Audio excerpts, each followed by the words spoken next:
And we're live. This is Maha from the American University in Cairo in Egypt. And we're having a hangout for the Year of Open on open pedagogy. There's a long history behind how this hangout came together, and you can check out several useful links at bit.ly/curate-openped. And you can follow along on Twitter using the Year of Open hashtag. And so I decided to have this hangout because I wanted to bring a variety of people who have diverse, but not necessarily contradicting, perspectives on what open pedagogy is. And a lot of them have presented on open pedagogy, have written on open pedagogy and open educational practice. Am I breaking up other people? Robin's saying, oh no. Well, anyway, I don't need to talk a lot. So I'm going to ask you guys to present yourselves. I'm going to go by alphabetical order of last name, introduce yourself, what your perspective of open pedagogy is, and maybe a recent presentation or upcoming presentation or paper that you're working on in that area, and then we'll see where that goes. Okay, I guess that's over to me then. Thank you, Maha. My name is Cronin, and I'm speaking from Twilight in Galway, in the west of Ireland. I blogged earlier today just a few thoughts at catherinecronin.net if anybody wants to see, some of my recent work in this area. But what I was thinking about in the run-up to the hangout tonight was the fact that we're having different conversations around open pedagogy, it seems, recently, and I don't think that's unrelated to some of the seismic social changes that are going on in recent years, and particularly in the past year. So what might seem like semantics or arguing about language or whatever, I think is much more than that, and I suppose that's why we're all here. And whatever our take on open pedagogy or OEP or openness, our passion arises from a similar place, and I think that is that we feel that this work, our work, is very important right now. In this area. So, I'm delighted that we'll all get a chance to speak about this tonight, but I think it's very productive.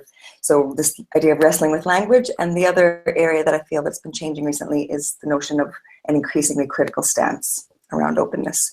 And again, I think these are both related to the times we find ourselves in.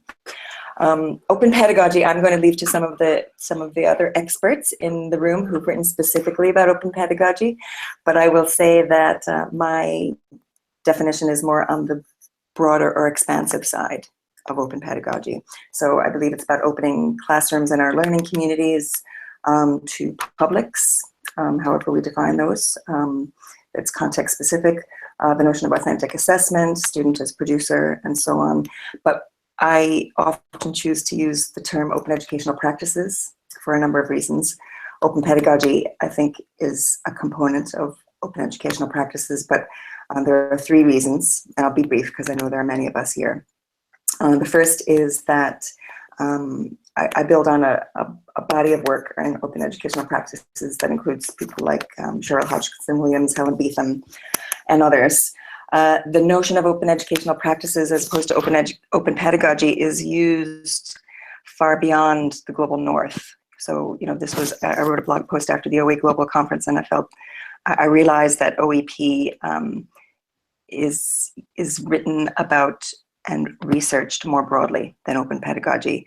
But thirdly, and perhaps most importantly, I think the language of open pedagogy is a language that's used by teachers. So although learners and teachers can use, create, and modify OER, only teachers really use open pedagogy. So in that sense of addressing kind of a power imbalance between students and teachers, I think the notion of emergent open practices, which is the fertile soil from which all opens come, open pedagogy, OER, and so on. I choose to use that because I think it's more inclusive term on both a personal basis and kind of in a global sense. So those are my starting comments, and I look forward to hearing from you all. I think I'm up next, and I am Robin DeRosa, and I am talking to you from New Hampshire, where I run an interdisciplinary studies program at one of our regional public universities here. And I got in the blogging frenzy that was going on in the last few days, and just put something up a few minutes ago because I was trying to kind of organize my thoughts, but also because I didn't really want to go through, I kind of have sort of 4 commitments that are involved and open for me right now. And so I blogged on my site about those 4 commitments. And I really actually don't want to go through them as much as I really wanted to focus on, I'm reading or just finished Christopher Newfield's book called The Great Mistake, which is about the privatizing of public education in the United States in particular. And that book has just deeply affected me and also helped me sort of coalesce a lot of ideas. And I guess for me, open really is the tool that I'm using now to advocate for public higher education. And I see it as a way of articulating what it means to work in public and what it means to work for a public. So I'm deeply invested in infrastructure in which the public can build what it needs to do what it wants to do. And, you know, the trouble with this for me is that I'm a public university professor. So I just work all the time, like on my classes, you know, so I don't feel super savvy about sort of coming up with, you know, the new economics of how these systems are going to work. And I try to focus on nonprofit ed tech. And when I get involved with really great nonprofit startups like Hypothesis or Rebus, I don't know how to help them, you know, build these kinds of infrastructures that I'm looking for. But for me, pretty much every day, I'm now affected by people like Sarah Goldrick-Rab and Christopher Newfield and Tressie McNeil-Cotton about these ideas of what would it take to build an educational system where we cut out the middleman and the public was really able to generate the kinds of ecosystems it needs to sustain learning and build a knowledge commons. So I see open as not an end game, it's a tool, and the end game for me is public. And I'm trying to find really concrete ways of doing that pedagogically now, and also trying to kind of throw my weight behind organizations that are doing that in different arenas than the classroom, you know, bigger sort of infrastructure arenas than the classroom. I'm also watching the chat bar and seeing Maha remind me to talk about Digital Pedagogy Lab in Vancouver. There's still a week to register for that at the early bird rate. But Rajiv Jangiani and I, who, you know, he's been such a great collaborator, and I think he and I have been very interested in, you know, as a Canadian, he's got a slightly different relationship to public education, but he and I have been very interested in the sort of social justice implications of open. And that's what we'll be talking about in Vancouver. And for me in the US, a lot of that is wrapped up in this idea of what's happening to public higher ed in particular. I think that's it for me for now. Hi, my name is Susan Huggins, and I'm here representing Open Education Consortium. I am hopefully going to be able to post questions that come in online via YouTube, via Twitter, to the chat box for all of us to see. I've got quite a varied background in education as a whole. I come from very traditional education. But I had the opportunity about 6 years ago to do a startup within a major university of open college. And that was really my first in-depth understanding of how expansive and beneficial opening the world is to our students. I saw it firsthand that students were able to access materials that they wouldn't have otherwise accessed. Teachers had resources to them that they would not have otherwise had. We were able to teach subjects that didn't have to go through the curriculum committee to be approved because they were already in open. there's value in sharing. There's value in coming together as a community. I am of the belief that we can accomplish so much more together than separate. And that's where I think the whole idea of open is going. It is a unified front. And I think it's an improvement. It's an improvement that can be made in many aspects, not just higher ed, but in many aspects. But I'm primarily focused on the higher ed piece. So I'm here helping curate, and thank you so much for putting this together. I think this conversation will be very beneficial. Thanks. I'm David Kernohan. I'm speaking to you from the edge of the Cotswolds in the UK. It's about evening. I feel like I'm something of an interloper in this group, as I'm not really a serious education researcher or researcher on pedagogy. I'm from a UK higher education policy wonk who occasionally writes other stuff, and yet partially be here as I can get to the same camera as with Rolfe can. So there's that aspect. As far as I have kind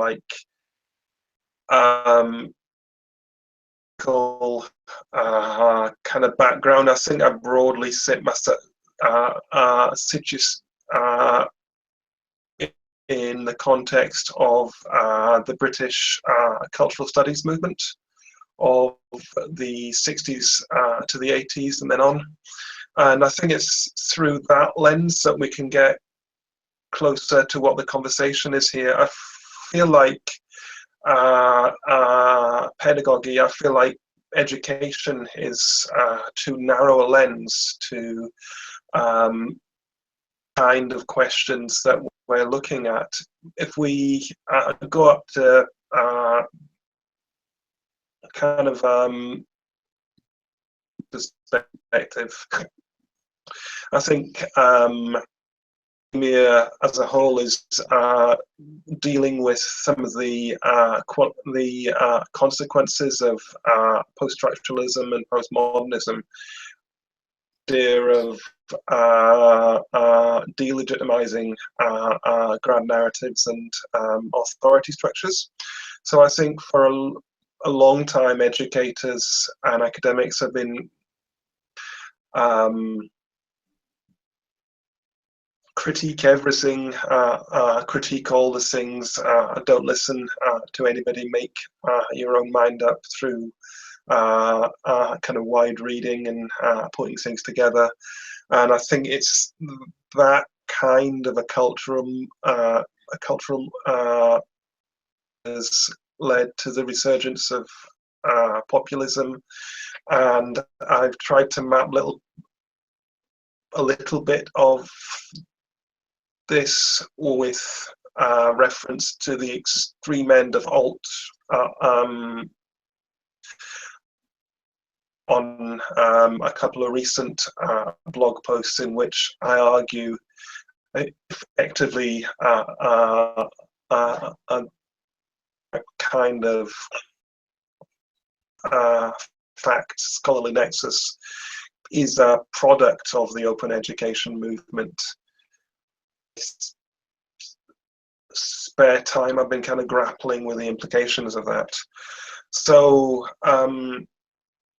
we need to think more generally about the situating of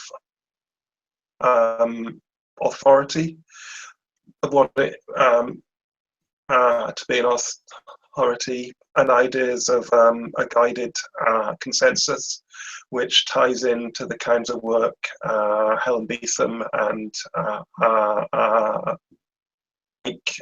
Caulfield and others.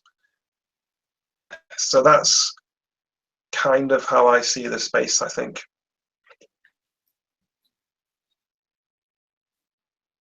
Okay, so follow that. Hi, I'm Sheila McNeil. I'm speaking to you from Glasgow in Scotland. I'm a senior lecturer in digital learning at Glasgow Caledonian University. So I feel even more of an interloper than David, because I'm not a researcher. I'm a practitioner and I'm involved in staff development. So a large part of my role is helping staff to reflect on their practice and opening them up to the idea of open education in general. So I've been interested in this debate because I've been trying to get my head around it and what does open pedagogy mean. And I think it kind of, I've been very influenced by, you know, a number of you that are on this call, and, you know, the work of Catherine in particular, and helping me to kind of think about my thoughts and lead me through the research that's going on there. I think for me, the thing about open education is actually the space that allows for reflection. And I think when we're talking about pedagogy, I think we forget that not many teachers actually really think about pedagogy when they're teaching. They just teach. And we need to create space for people to have that space to reflect. And if we can do that openly, then I think that's hugely beneficial to the whole, you know, to the whole of education. And I am kind of worried by some of the things that are happening in wider society about closing down conversations.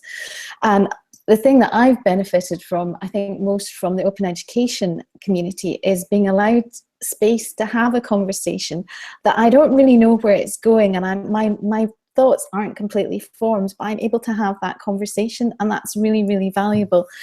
And I also have a slight concern about, I think there's always a tension in education between research and practice and how you bridge that gap. So I think these kind of conversations just now are really, really critical.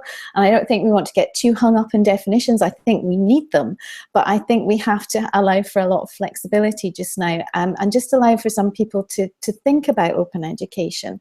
And I think perhaps from where I'm coming from, because I don't do so much with content per se, that I'm very interested in developments in textbooks and things like that, but it's actually maybe more about, you know, learning design and activity design, and how we can be using different types of more open spaces and at times closed spaces as well. So I'm kind of just trying to find out as much as I can, because if I can understand that, then hopefully I can relate it back to people who are not as tapped into this world as I am, and I'm not as tapped in as I possibly could be. So that's where I'm coming from. I think I'm next. I'm Tannis Morgan. I'm talking to you from Vancouver, British Columbia. And the majority of my day and past is spent in the educational technology world. But actually, my background is in distance education. And for me, open has always really been about open access in the sense of the open university world of the 1970s. So that's really where, even when OERs came to be something, I always sort of looked through it through that lens of distance education with the purpose of access. So for me, I've found all of your blog posts and your writings on this to be really valuable, because I think it has achieved, you know, this idea that we can expand the conversation. And certainly what I'm learning, even from the more recent posts, is that actually there's a lot of different perspectives to bring to this discussion, even just around open education resources and what angle we're even thinking about OER in. And I've really appreciated that Viv last year at the Open Education Conference opened up the history box a little bit more, and I jumped right in. And I think that there's a lot there actually that is really useful to look at around even talking about open pedagogy, because of course there were these massive higher ed reforms in the 70s that created a social context for a lot of really interesting things. And sometimes I wonder about, you know, what is our social context of the now, and what are we doing to address it from an education perspective, and is it actually ambitious enough? So that's where I've been reflecting lately. Is it me? Segues nicely from Tannis then, I think, and it's totally awesome to be in a hangout with such incredible and inspirational people. I'm not a social scientist, so I never feel that I've got the big ideas to bring. I've been producing OER and collaborating with students and colleagues for about 10 years in doing so. And I think what I've observed is poor and creation of a resource is just so hugely transformative for people, for those creating and those sharing. But I've not really thought too much about the pedagogy because I've never liked the P word. I think, you know, if we're defining ourselves truly as open educators, I therefore can't really define who my learners are, ages and background and culture. So I find it very difficult to found theoretically how I think they should be learning. I think beautifully here what Rob Farrow talks about in terms of constellations of openness. It's a great big mess, isn't it? But we're all doing our own thing and we're all moving in the same direction, challenging and working towards similar goals. And I think that's absolutely fine. And I think the whole communities in which we operate demonstrate that there isn't a fixed way of doing it. And people are developing their own practices. And I think fine. Yeah, I am fascinated in the histories about, you know, sharing knowledge openly, independent learning, you know, all the buzz things we still talk about today in the classroom, which is becoming a thing in the UK. I think it's important to learn from our histories because the open education movement sort of towards the late 80s, and I think it's really important to understand why, and it was all around sort of how things became more standardized and structured. So I think there's a lot to think about there. But I guess being a true Libra, and you know, I'm seeing every side of every argument in the moment, and I just feel in a big confused heap about all of it. Certainly, it'll be food for thought to draw out some of the strands of day and on sort of further discussions to concrete those ideas a little bit more.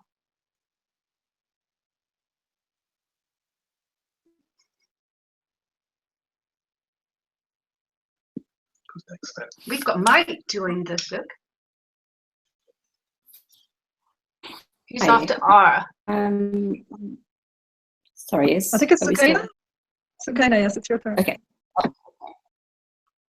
Great, thanks. Hi everyone, my name is Sukaina Walji. I'm part of the Rolfe team based at the University of Cape Town. Some of you might know the Rolfe project is the research on open educational resources for development, which is a 3-year project that's in its final year. The project is researching how, for whom, and to what extent engagement with OEP and OER can contribute to accessible, high-quality, equitable education in the Global South. That's just the premise of the project. So it's been really fascinating to just be engaged in this process leading up to the webinar. I was just grappling with, you know, the definition itself, because open pedagogy as a term is not something that I personally use, although I've drawn and read about how, you know, people have used it. But for me, it's been connected to my thinking around open educational practices, and in particular my work with being part of one of the sub-projects of the Rolfe project, which has been researching OER and open education practices in MOOCs, and exploring the relationship between MOOC making and educators OEP. And so drawing on just on what Catherine said earlier around perhaps just sometimes using open pedagogy rather synonymously with open educational practices, but the notion of open educational practices itself, I think includes both the use, the acceptance of the 5 R's, and the practices are what are enabled with the use of OER, but also broader conceptions of practices as what we're seeing. And that's something that's emerging from the Rolfe research around the kinds of practices that perhaps are involved before an OER is created, those types of practices, then, as well as the types of practices that follow on and are enabled by OER. So I think a a more expansive version of open pedagogy as part of OEP has to include critical approaches as well, including the role of OER and the potential consequences. For example, implications on current structural norms that help us understand barriers to OER adoption and OEP, but also to be sensitive to the consequences. So I think if I go back to thinking about the value of a definition in the first place, we have to ask ourselves, what's the ultimate object of why we're even trying to define something, and for what purpose?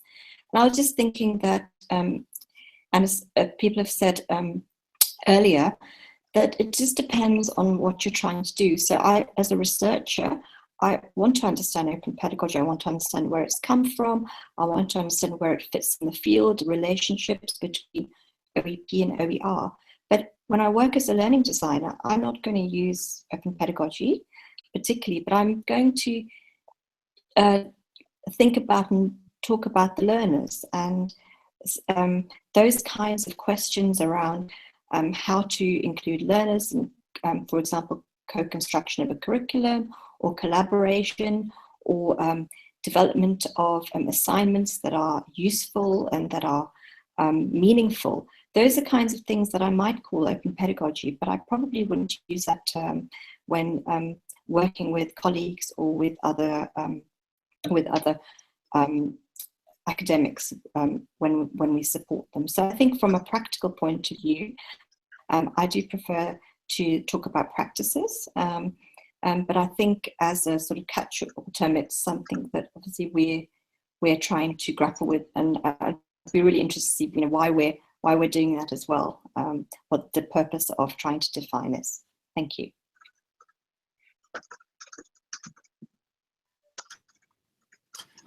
Hi, I'm David Wiley. I'm in Pleasant Grove, Utah in the US today.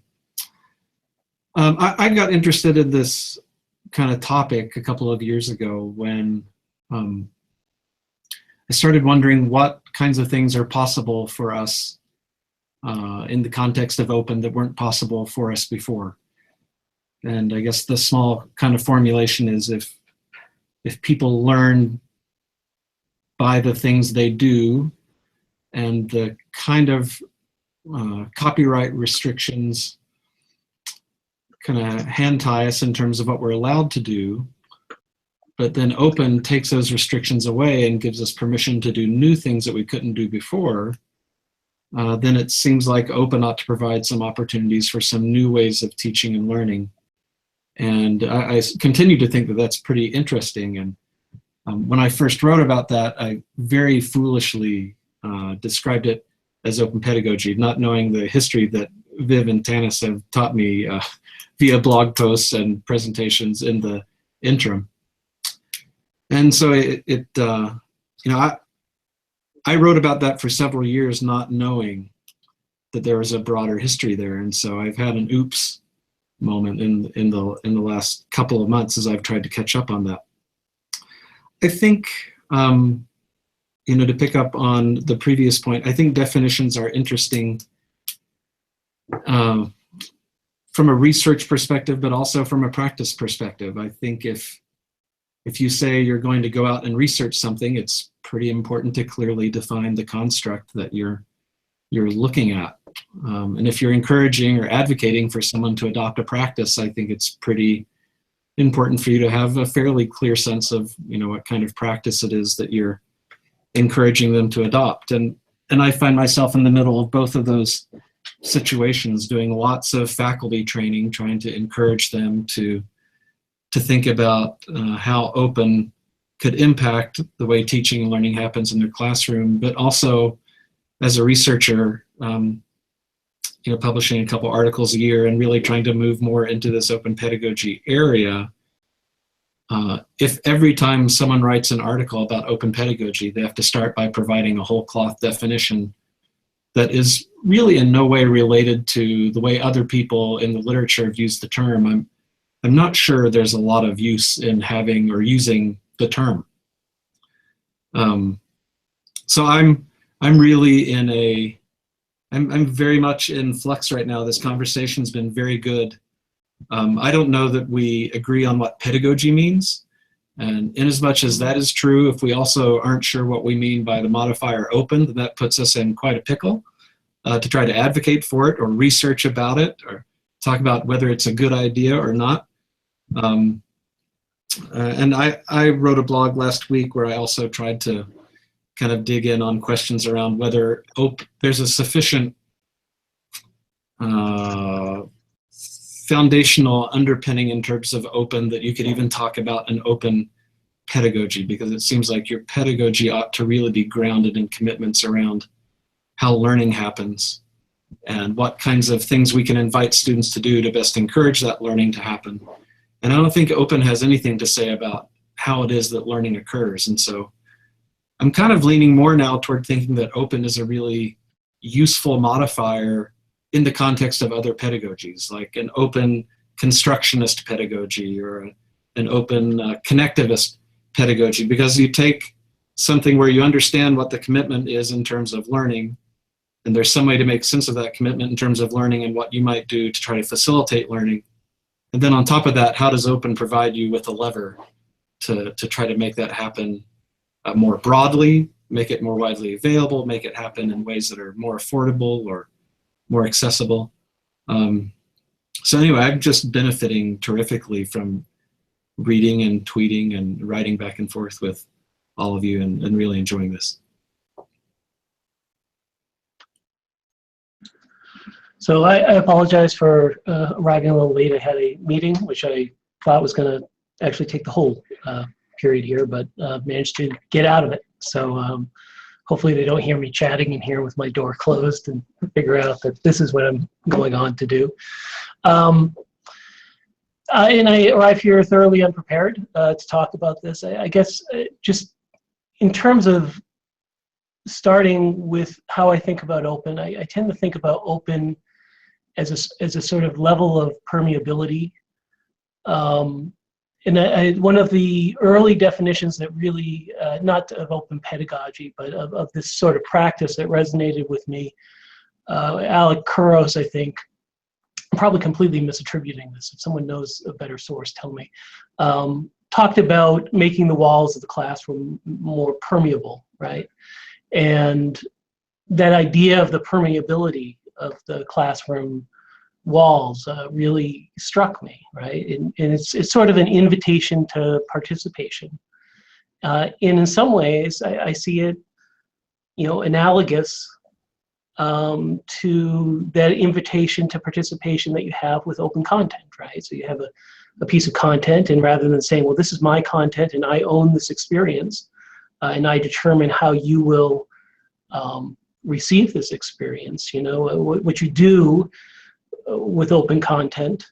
I always feel weird saying that in front of the guy whose handle is open content, but what I think you do with open content is you're inviting people to participate in that document in ways that you might not otherwise. And so, part of what kicked this off is, I think a little bit of a terminology war about whether openness is about permissions, and I think of permissions very broadly, but I do think that there is something in both these examples that is about permissions in the sense that you are inviting people in, right? You're it's an invitation, if you want to call that permission or invitation or whatever. You're inviting other people in to an experience or into a document, into something that might otherwise be closed. And of course, you're doing that in many ways in the classroom, but I would agree with, I think Martin Weller had a really simple definition, a couple days ago, that it's pedagogy that is, facilitated and made possible by the open, nature of the internet. And so there's ways, and so for me, that pedagogy is about the ways in which we can broaden, the type and nature of participation using some of these elements of the internet. And, some of those, for me, like some people want to set a high bar, but I think the fact that you put out a document on the internet that is linkable, that actually has a URL that someone else can stitch into their document, that's a way of inviting participation with your document. Someone can now cite that and link to that in a way that they can't if it's stored somewhere in the library, right? So I don't know. I think as to why do we need participation? I think why do we need a definition? I think my answer I think would be the same, similar to David's there. I think that's actually the piece where David and my ideas probably overlap, is that definitions are important because they do determine real world things. They determine things like funding. They determine things like marketing. It's possible for a company like Pearson to come in and say, oh, this is open. Okay, well, who, if you don't have a definition, who's going to say, well, that's not really? And also because they allow a sort of shorthand that allows us to not have a conversation that is, an hour and a half every time we want to talk about, some smaller elements of these things.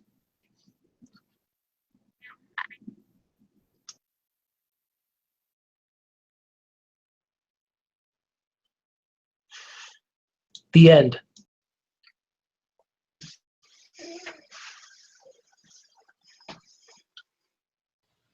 We've actually had a few questions posted from YouTube and Twitter that I've posted in the chat, but let me go back and read them for you.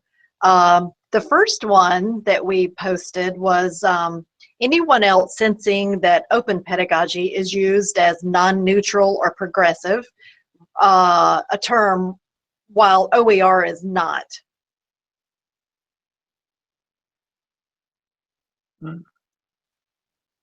Anyone? There's a number of people on this to here respond to that question, because I think it's a very real tension in the open education community at the moment. So I'm straight in with both feet and suggest that we ask David Wiley. Yeah. Well, whether it's right or not, my sense has been, I think I felt it most keenly at Open Ed 15. There seemed to be kind of a turning point at that particular conference that there's this view that OER is regressive and open practices are progressive, and people who think about or focus or work on OER just are kind of living in the past, and open practices is where the future is. And that I posted in the chat here. I find that really deeply dispiriting. I think there are important roles for both of those to play hand in glove, and I don't know how they work without each other. But I do think it's true that in the air, there is some ambient sense that practices are much cooler, much more important, and much shinier right now than open educational resources are. I think that's absolutely true. My view of how people are thinking and feeling. I can, oh, go ahead, Tannis. Oh, no, you go ahead. I'll go next. Yeah, so for me, I do feel that the open pedagogy is much shinier and more magical than the OER, so I'll just own it. And I'll own that, 2015 blog post that was so provocatively titled "Textbooks, Ugh." I think for me, the problem or the issue is not with OERs. I mean, obviously, I literally spend like half my time going to campuses and telling people to adopt open textbooks. So, I mean, I'm all about it. I feel committed, particularly, from an access point of view, and just the effect that textbook costs have on student learning. That being said, I don't think what's exciting about open textbooks, I think it's the open license that's exciting and not the open artifact. And I think sometimes the conversation about OERs particularly at Open Ed 2015, had really devolved to a conversation about artifacts. And I felt sometimes like I was sort of at a textbook convention, like it just, I was on board, I was done, I would get them, I was ready. Then I thought, like, do we need a whole conference to talk about that? So I think for me, a lot of what I'm interested in is not so much sort of like devaluing particularly the open textbook, you know, not just OERs, but like, you know, the classic bio replacement textbook, because that kind of OER adoption I'm totally in favor of course.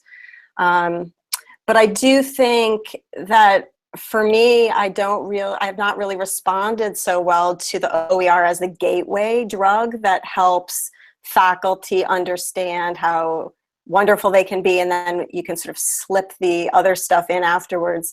For me, working with faculty, it's been much more fruitful to lead with academic freedom, to lead with student success and sort of throughput rates that emerge because of sort of social justice issues related to access to higher ed, and also because learning materials are now customizable and integrated with non-disposable approaches to creation.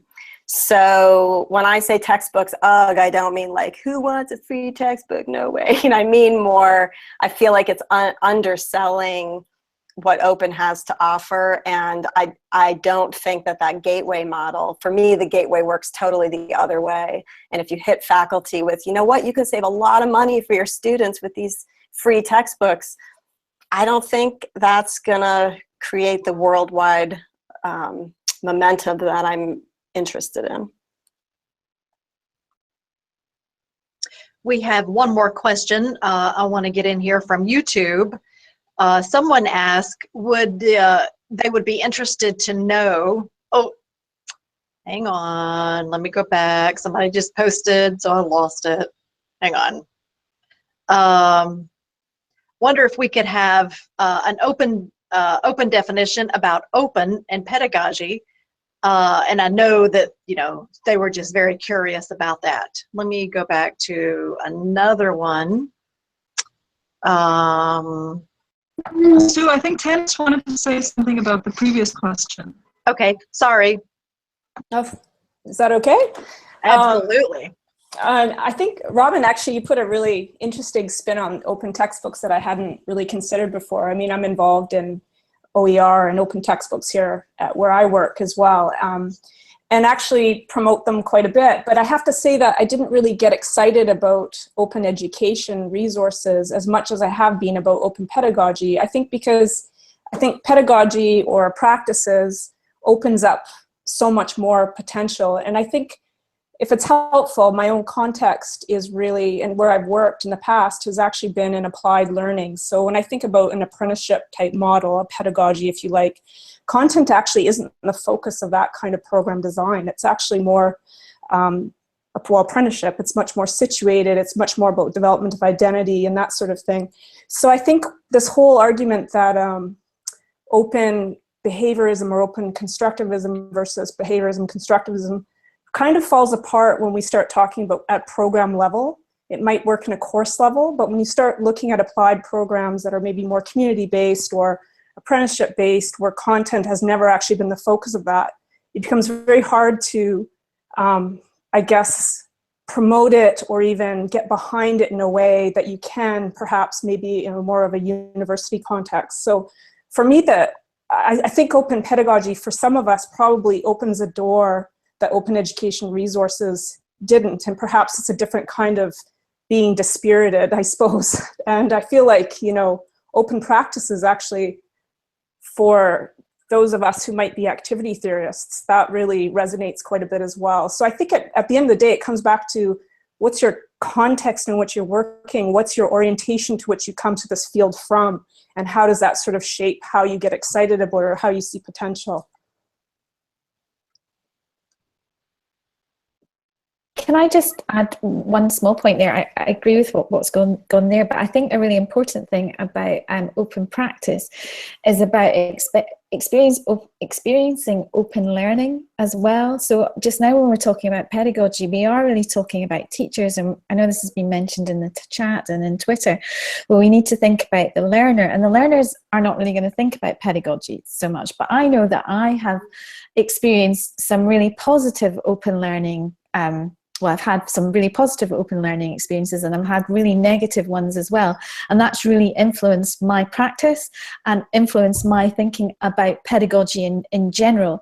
And it's helped me and it's really helped me have the confidence to talk about those sorts of things with people in my direct peer community in my institution. And that's really important. And I think that's why maybe we need to it is about practice. I think that there is something about a gateway to people and experiencing learning, and that's again not to take away anything from creating open resources, because you can do that, and that's actually been incredibly liberating for me as a practitioner. Whether or not I'm an open practitioner, we could debate from now till whenever, but actually being able to know how to make something open and know where to go to get those get the confidence in having licenses. We have an OER policy in my institution. We have an open repository. We have all these things, but those alone are not going to make me an open practitioner. It's having that confidence and being able to talk about that. So I think that kind of practice and being able to experience that kind of open learning is really, really important to this whole conversation, and not enough of us are doing that, and we need to spread that more. And I think, we've moved kind of past the MOOC thing, because was never going to do it anyway. But, trying to get a bit of open learning into our undergraduate and postgraduate courses is still incredibly challenging, but it can be really exciting. But we've got to give people and institutions the confidence, and learners as well, confidence that is actually going to be beneficial for them. So we need to articulate that back to people as well. Sorry, I don't know if that made any sense. It did. At the risk of incurring Sheila's wrath about MOOCs, just to say that my understanding of kind of practices and OER adoption and creation has been influenced by one of the research projects that I've been involved in, where we have been tracking people who have been making openly licensed MOOCs and openly licensed courses, and they have initially very little interest in OER. It's not the purpose of what they were doing, and the purpose was whatever the purpose of teaching in the open through a MOOC was. But in the course of that experience, where we've had lots of conversations around why you can't use this because it's not openly licensed, but also the practice of experiencing teaching in the open and having learners come in and engage and create content or contribute or give feedback. And then also with people being able to reuse materials that have been created or parts of the MOOC, for example, that we've found, and this has been a research project, we've been tracking much more of an appreciation around the value of OER. And that didn't happen because we set out to show the value of OER. It was really about having a teaching experience and creating a teaching and learning experience around a particular topic or discipline. So I think it's really around, well, first it's around context, but it's also around what is your ultimate aim here. It's not about creating content, but what we found is that openly licensed content, it's really about what does that enable. And actually that's really happened through examples of practice reuse, the value of not having to constantly ask for permissions for other people being able to use in different contexts on campus in other classes. So I think from that point of view, the practices have, in this particular case, led for an appreciation of openly licensed content.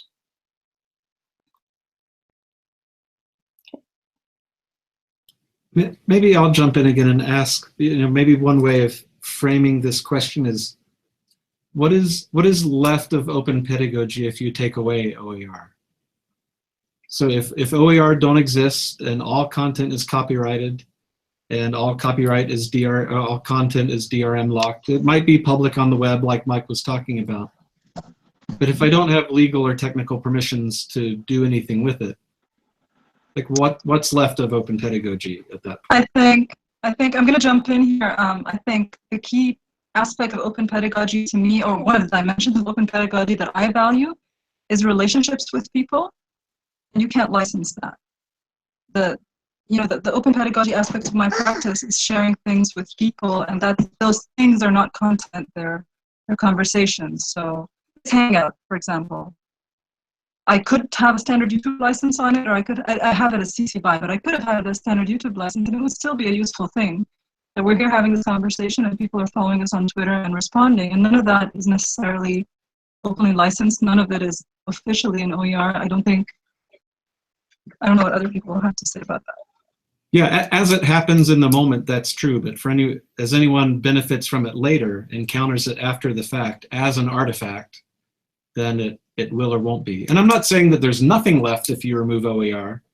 Just think it's an interesting question. What remains? Maybe it's not a useful way to frame it. So I might, if I could jump in, as one example, right? One example that's maybe a borderline that can make us expand our definition a bit. At Keene State, we worked on, with one class, a homelessness wiki. The students investigated homelessness in New Hampshire, and they were making a wiki really for policymakers that would show the particular manifestation of homelessness in New Hampshire, which turns out to be, for most people, surprising. Most people have a vision of who is homeless that's absolutely stereotypical, but is very far from the truth, right? So the students do the research, they post it to this wiki. Students in subsequent classes come back to that wiki, improve that wiki, and the wiki is then promoted to policymakers. And in New Hampshire, I don't know if you know, New Hampshire is a crazy state. There are 400 state representatives in the House of Representatives. So there's a lot of policymakers to educate there. Now, I know you can step in there and you can start to find little things. Well, the students came back and they edited something that was existing, and that's a license issue because they're editing someone else's work. So where do they get that permission? And it's posted on the web, so it's under some license already. But it feels like to me that these are issues that are raised by the pedagogy, not that the pedagogy is some sort of result of the permissions of the licenses, right? So I'm saying these things are intertwined, but it feels to me the wrong way around to say, oh, well, this ends up being an instance of open pedagogy anyway, because you're going to hit some intellectual property issues. It just seems to me that really you want to start with the fact that this is shared, participatory, and using the web in a way that I think changes the nature of education, rather than seeing it as coming out of a new permissions framework. Does that make sense? I agree. I think that the difference is that you can do something that's shared and participatory inside the LMS, right? Inside a protected space where you kind of don't have to worry about permissions and don't have to worry about violating copyright. But if you want to do something publicly in a way that invites a broader public in to be a part of it, and again, not necessarily something live like Maha is talking about, but any kind of artifact that's been created that you want people to build on over time, it's just, you can take the attitude of, well, this is education, fair use covers it, we kind of don't care, we're just going to do whatever. But I don't think you can build a sustainable kind of movement on that has the potential to transform higher education, because at some point the violations become large enough that somebody cares. I think if you want to do something system-wide that really changes everybody's practice, which I think is what we're all trying to do, if you don't have that framework in place that allows them to do these broad, public, collaborative things, then they either happen at very small scale and go unnoticed, and that's okay, or you have to actually care about the risk you're creating for participants and institutions and whoever, if you haven't thought about the permissions part of it. But I totally agree that it's about what you do. And the 5 R's are all about things that people do. They're not about artifacts. They're a set of activities that people engage in if they have permission to engage in them, right? And again, you could do it at closed doors behind the LMS or wherever and just call it fair use or fair dealing. But we want to transform an entire system. And to transform an entire system means we have to pay attention to the rules of that broader system. And I think that means we have to care about the permissions piece of it. Yeah, I'd like to jump in, David. That's really helpful, and Mike. I think it's both and for me, and this is I end up saying this a lot lately because we've been having a lot of these debates or discussions. For me, it's about helping and supporting learners in developing the skills, literacies, networks, identities, confidence, wisdom to participate fully as they wish in networked participatory culture, or culture that is increasingly networked and participatory. So that entry point, if you're fortunate enough to work in an institution that has support for OER, that has an OER policy, that entry point for you may be OER. I do not work in an institution that has an OER policy. Many people don't. So the entry point for many, many people is really, as I described earlier, these emergent open practices that we have. We build networks one-to-one. I connect with another educator. I learn in the open, as Sheila said. I say, hey, this is really useful. I might try this with my students. I start a Twitter chat with my students.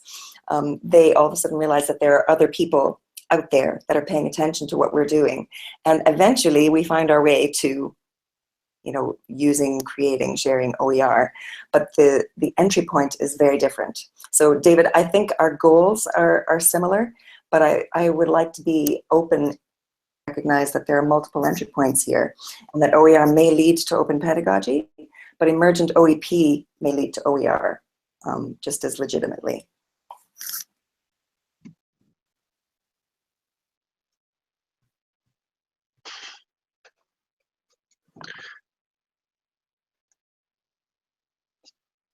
Me? Oh. Yeah, you said you wanted to say something, sorry. Yeah, sorry, I'm picking up on, sorry, I'm a bit slow, some of the comments from earlier. I think in defense of OER and content, I think having produced 10 years, I think there's a tendency to think of it as a dead artifact, but communities and collaborations built around just a single resource. So if I point people to Simon Dyson's work at De Montfort University, he works in the field of sickle cell research that's led to schools guides. People with sickle cell have been translated into so many different languages now. Artifacts certainly aren't dead. So I think Catherine's right. I think, it comes from both directions, but I think the problem with the OER is that it flees the nest, and we kind of then just don't see where it goes, and we're making assumptions about it based on where it's ended up. But I think from my experience, it's a hugely powerful thing. It's colleagues and students into this whole field. It's something tangible, something they can quickly produce. It's just seen it's hugely beneficial.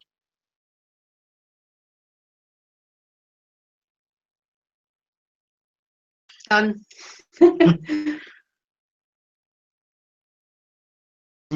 Towards Tannis next. Oh my goodness, I was just backing out. Yeah, no. I'm happy to pass the floor on here. There's so much to think about in what you're all saying, so that's what blogs are for. Well, since I'm famous for being bashful, I'll go one more time then, Tannis, if you're going to cede the floor. There's, in the US, President Garfield once said that the ideal education would be Mark Hopkins on one end of the log and a student on the other. And I don't know, I don't want to argue whether that specifically is true or not, but if you don't have access to a human being who can be right there to explain everything to you, then your only choice is to use an artifact. And an artifact is a capture of something that some human being wanted to share with you that isn't now to share that with you. And it would be great if we could all sit on the end of the log, you know, from whoever the expert on whatever topic is. But normally, instead of human beings, if we want access, we get books or we get videos or we get blog posts. And yes, you know, those are dead in a way that is static and is not as great as experiencing a one-on-one direct interaction with an expert would be. But man, the vast majority of us just don't have access to experts to have those kinds of sit on a log kind of conversations with. And so I think we undervalue the role of expressions of expertise that allow students to access that expertise without the expert being physically there. Because being able to get on a hangout with experts or sit on a log or whatever is just so hard to come by. But these other kinds of content artifacts are much easier to come by. And if we care about providing and broadening access to people, I think we can't downplay how important artifacts are. I'm also wondering if it's not, because I think there, to me anyway, there is no open textbook that is dead. That is just what happens if we undersell the open textbook. So if it's openly licensed and you do nothing but adopt it and you're going to do nothing else to it, that open license is still, to me, such a powerful symbolic message of what that textbook is all about. And I think the problem I have with a lot of OER is the fact that, especially in its focus on cost, it really undersells the power of the license. And I don't just mean that pedagogically in terms of like what it can do for learners and the empowerment of learners, but I also mean in terms of thinking about access, right? Like it's not just that it's free, it's that it's going to help people access higher education and therefore contribute to the knowledge commons, which is all about building a public infrastructure for the kind of democratization of education we once hoped and now think maybe it can't, you know, that the web could deliver. So I think, you know, David and I probably have a lot of shared belief because I don't think it's the textbook that's UGG. It's the focus on, you know, a free artifact as opposed to an openly licensed material that I think could really bring together the OER world with this sort of more progressive open ped.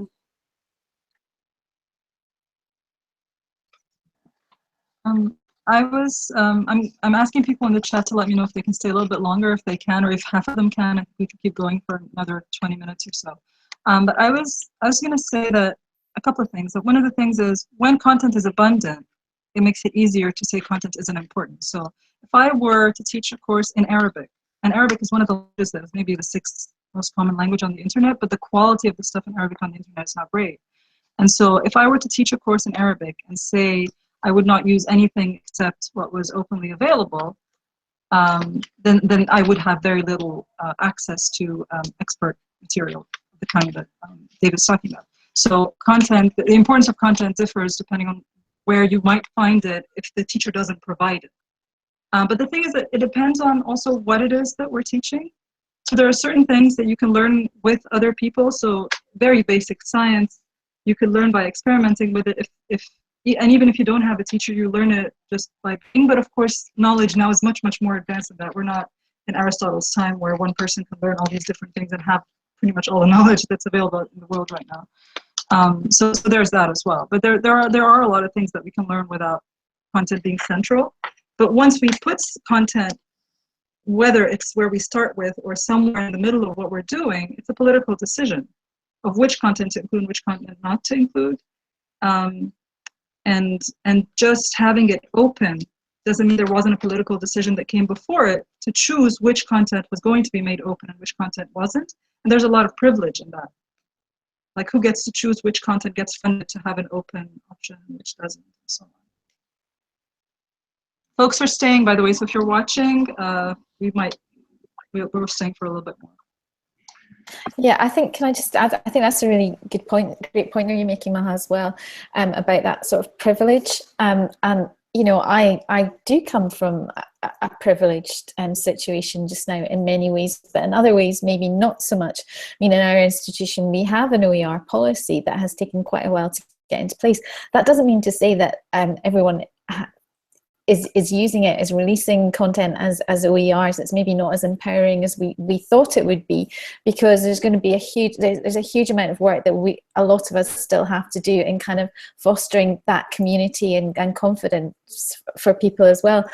But there's also the time that it takes for people, and I think this is where I go back to practice, and certainly in the UK and where I am, just a lot of my colleagues just don't have the time to really be creating any kind of resources. So it's actually just allowing them some kind of quick wins to say, look, heads up, if you go over here, you can find something that you can use. We might not even say that it's open, if it, you know, until we've got time to have that conversation. So there's a whole load of cultural issues that we need to unpack from lots of different perspectives as well.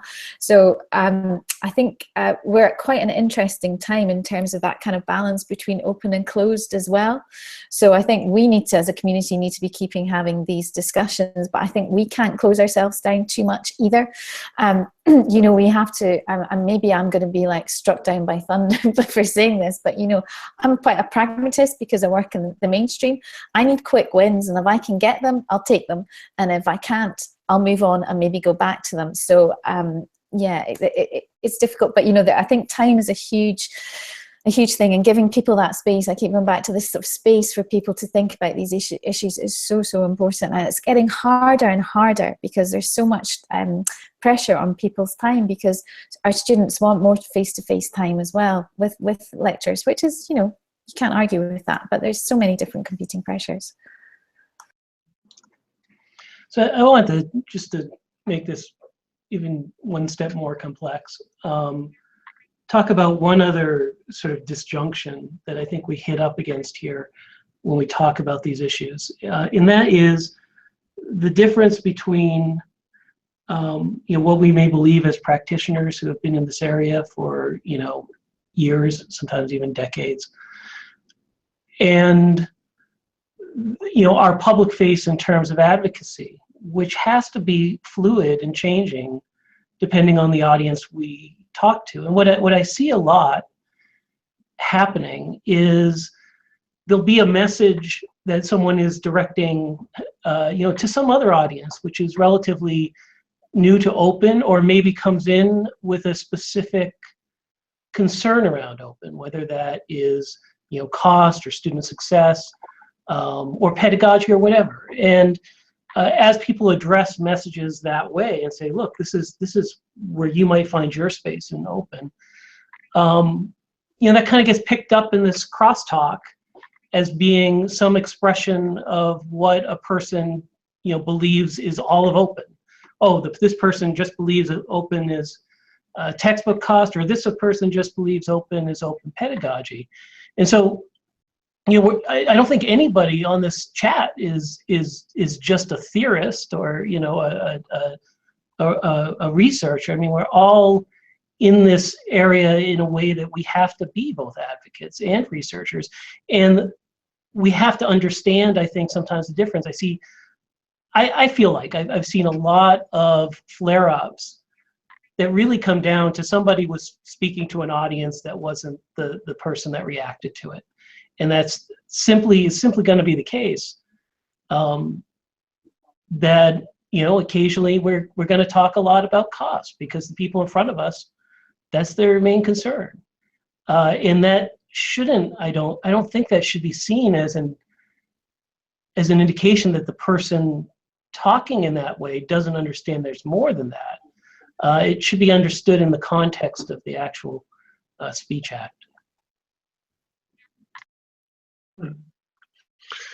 I feel like we're spinning our way towards an international framing of these issues, that we have, let's not mess around here, the deeply act of releasing open educational resources, of redistributing knowledge, if you like to frame it in terms. And on the other hand, you have the much more culturally specific, the much more negotiated, I suppose, open educational practices. And pedagogy is kind of problematized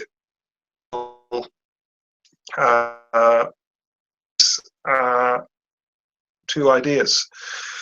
So we are going to get a lot of instances, we're going to get the emphasis on the standardized attributes, like, okay, we know what a license is, we know what that license means, with something as context specific as, say, DS106 iterations, which is not really about open content at all. It's about actually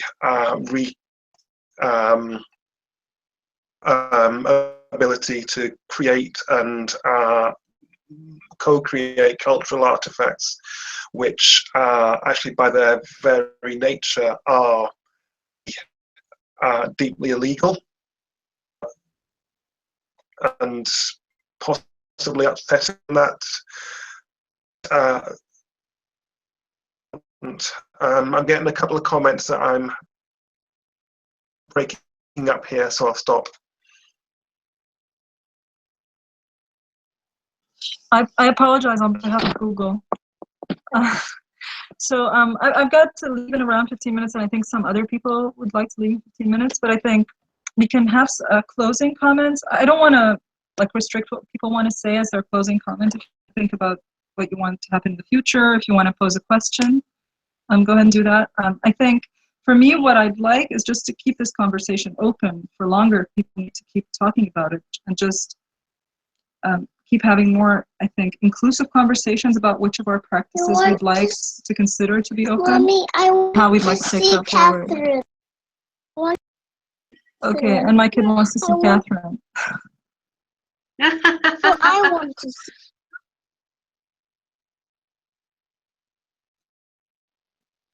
Hi, Hoda. She just said hi, Hoda. Okay, I'll let Catherine, you go ahead. And hi, Catherine. Hello, dear. How are you?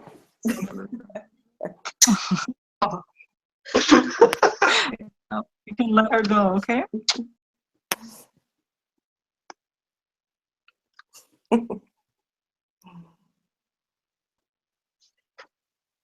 Okay, I got distracted there. So where were we? Are we doing final wrap-up comments? Is that what Maha requested? We are. We're wrapping up. Final comments. Okay. Where do you see in the future? Just wrap up comments. Okay. Well, I guess since my mic is on, I'll leave it on. I think this has been tremendously useful and very honest. I'm really delighted that people brought their true voices and said, this is what's difficult for me. This is what it is for me. So thank you, everyone, for that. I sense that the blogs will continue, which is great.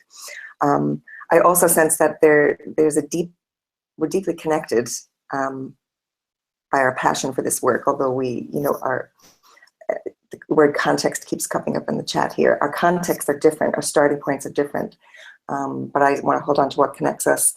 The other thing that's been in my mind is that that we all probably need to reflect on whatever ways we're privileged, whether that's where we live on the globe or our personal positions, because perhaps some of those differences come from those places of privilege, and we're all working to unpack that in our own ways. But I sense there's probably more work to be done there. Thank you.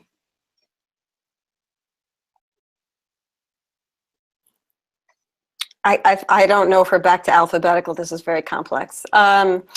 But I don't have too much to say except that dissent is patriotic, and I don't know if I've just missed it because I'm busy, but it doesn't seem like it's been too contentious in terms of this open pedagogy debate. I don't know. Maybe it's because I was a graduate student, so this doesn't seem as bad as some other things I've experienced. But I've really enjoyed the productive tensions, and I hope that the dissent will keep open vibrant. But I also want to just put in one last plug for public infrastructures for open, and ask people to help me understand what they would look like, and what can faculty members who teach in whatever weird disparate disciplines that we're in, what can we do to contribute to the building of those infrastructures? What do they need to look like? What can I offer?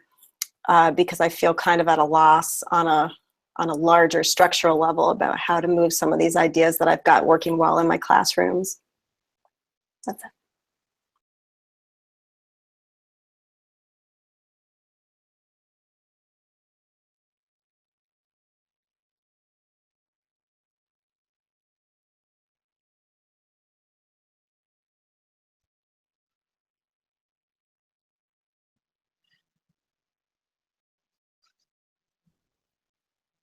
Okay, I'll go. No one's going.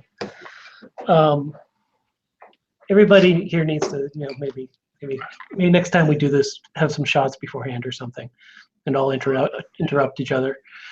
Yeah, I'll just say, in terms of open, one thing I would just really encourage people to do is, I do believe that it's much more interesting to share examples in practice than it is to get hung up on definitions. I think definitions are incredibly important, but I think one of the things I just ask people to do is when we have these discussions about open, I'm very much into looking at how people talk on the web right now, in case you don't know.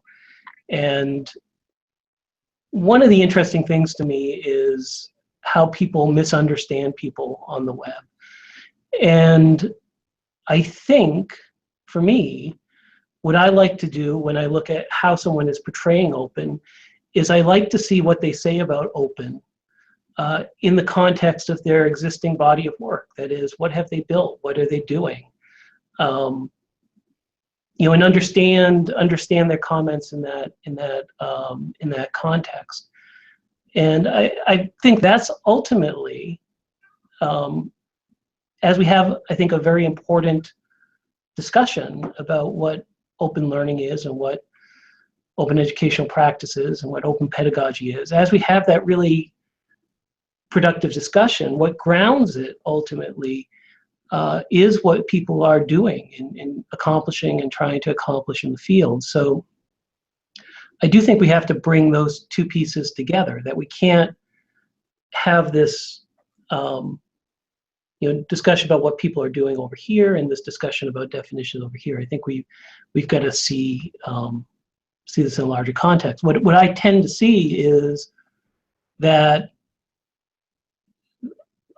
sometimes I feel like there's a lot more people talking about how boring open is getting than sometimes I feel that there's a lot of people talking about how boring open is getting, and that's just not what I see at all. I see the most interesting projects going on right now, just this explosion of interesting projects over the past few years in the space of what I would consider open pedagogy. This has turned into a big ramble, but I guess there's a disconnect for me between what we're seeing in practice, which is getting wider and wider and more encompassing, and I think more daring and more grounded in the social reality and student connection. And what I sometimes hear in terms of the rhetoric, that somehow the space has become stultifying, and I'm not quite sure how to reconcile those two things.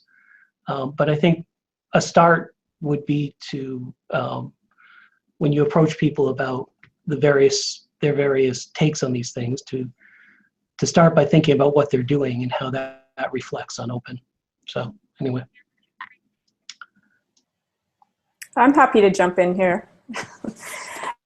So we don't have a long pause on the recording. Yeah, like I agree that it's interesting to see the examples, and I guess I'm interested in this whole idea of context and the broader discussion. So that's what I've really appreciated about today. But I would say additionally, I'm interested in the question that I think we all think we know the answer to, but may vary widely, which is, why are we doing open and for whom? Like around what we're doing. So like, what are our broader goals and ambitions when we're doing an open textbook project at our institution, or when we're doing an open curriculum project or whatever? And I've had to ask that question here where I work, because the motivations for doing those different projects vary quite widely. And you know, the question of really like, yeah, we want to save money for students, but in terms of open pedagogy, that opens it up even more. And it's the question, I think, or the answers to that question become a lot more interesting. Like, why are we actually doing this in terms of our own social, institutional context, socio-political, whatever it might be. And again, in a way that I find the 70s higher ed reform stuff so interesting, I suppose. So thank you. It's been a really great discussion. And I really hope that I'll have more blogs to read of all of you, because it's been really wonderful. And thanks to Maha as well for curating all those and making that very convenient for us to find, and for organizing this event as well. I'll jump in with just a few closing comments. This is exactly what the Year of Open was designated for, to bring conversations together like this. I think this is definitely a demonstration of how wide, how vast, how deep open really truly is in this world. I mean, look at us, 10 of us from various locations around the world having almost the same conversation. Mike, I think you really hit the nail on the head. Is there's still so much out there, so much to learn, and through conversations like this is where we will all, you know, the cosmic will finally come together. But this has been very valuable. Thank you all so much for your time. I really appreciate this, and Maha for putting this together. This has been a true example of the Year of Open. Oh, can I just jump in there? Yeah, just want to follow up what everyone else has said. I think it's been a really interesting discussion. I don't think open is boring. I have to just add that. I think talking about open education has actually been one of the most exciting things to happen in my professional life over the last three years and a few years. And I think having these discussions keeps it exciting, keeps it alive. And I'm really happy to see that we're having a bit more criticality about it. I think the people that maybe, you know, talk about shininess, and I put my hand up and I am inflicted by looking at the shiny at times as well. I think that's maybe because they're not really reflecting on their own practice. But what I think about open pedagogy, and I think that's why these discussions are really useful, is it helps us all reflect on what we're doing. And I think that's why we need to keep having these discussions and having, you know, more engaged, more informed, critically and research informed discussions. So I think there's a whole, you know, we're just at the starting point. Open education is just becoming exciting, I think, now, because it's moving beyond just creating the resources for students, for us all. It's empowering people, and it, you know, it's challenging privilege. You know, it's making us think about, you know, how people access resources in a different way. So this is just hopefully just another part of many conversations. So again, like everyone else, thanks to Maha for putting it together, and for everyone for being far more eloquent than I am.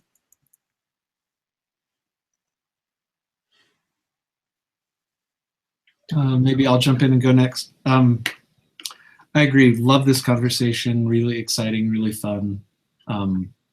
Always fun to talk to people who are smarter than you are and have different perspectives and things like that. You know, I think I will be, well, I'm hesitating now as I say it, I think I will hesitate to really be an advocate for open pedagogy until I have some sense of what it is.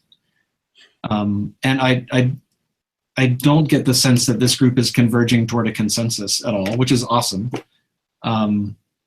it does, I think this idea that Mike put forward of, more examples and less words kind of reminds me of the old arguments about the non-commercial clause in Creative Commons licenses. And at some point, we all committed that whenever we felt like we needed to write another NC-related blog post, we'd create OER instead, and the world would just be a better place because of that. And I think that ended up being true. But I do, there's a great diversity of perspectives here, which on the one hand is wonderful, but I feel like I know even less now what the two words open pedagogy mean together than I did at the beginning of the hour. Because I think we all identify so strongly with this word open. And we see so much goodness in it. And then there are other parts of our life that we identify strongly with and see goodness in. And each of us wants to pull that other part in and have that be part of what we mean when we say open. And maybe the scope of open will just continue to grow and continue to grow. But it really does gives me a good opportunity to reflect and think harder about what words should I say when I open my mouth to be an advocate. So still plenty to think about, and I'm sure there'll be lots of blogging and lots of tweeting still to come. If I can just jump in, I'll be very quick. So thank you everyone for the conversation. I just wanted to say that from my context and where I work, we can't really afford to be bored of open because there is such a huge need for different types of educational provision. And so it's really to continue to be critical advocates and also to be mindful of particular needs in particularly developing country contexts. And I think somebody had popped that into the chat as well about different voices and to develop perhaps new models or new conceptions of open that come from particular types of contexts. So just sharing that. Thanks very much, everyone. Thank you again, everybody. Everyone's thanking me, but really this would be nothing if you all hadn't agreed to be here and to come in here with such an open heart. And for everyone who's been blogging all week and everyone who's been watching and tweeting along, you've made this really, really rich conversation. I learned so much more than I imagined. And I think this Hangout has been even much, much richer than I had even imagined, even knowing how wonderful you all are. And thank you again for Year of Open for letting me do this under their hashtag and under their auspices, and for Susan for helping facilitate and bring in the voices of those who weren't in the room. Anytime. We've got many more months in the Year of Open, so any more ideas would be very welcome.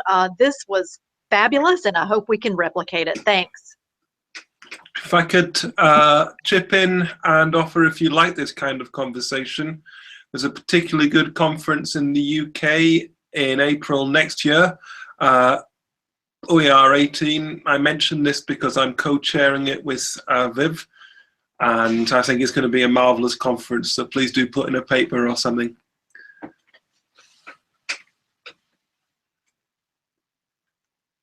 Awesome. Thank you so much. I'm going to go off the air now, and I'm trying to copy the text chat in case anyone wants it. Thank you so much, everybody. Bye-bye. Bye.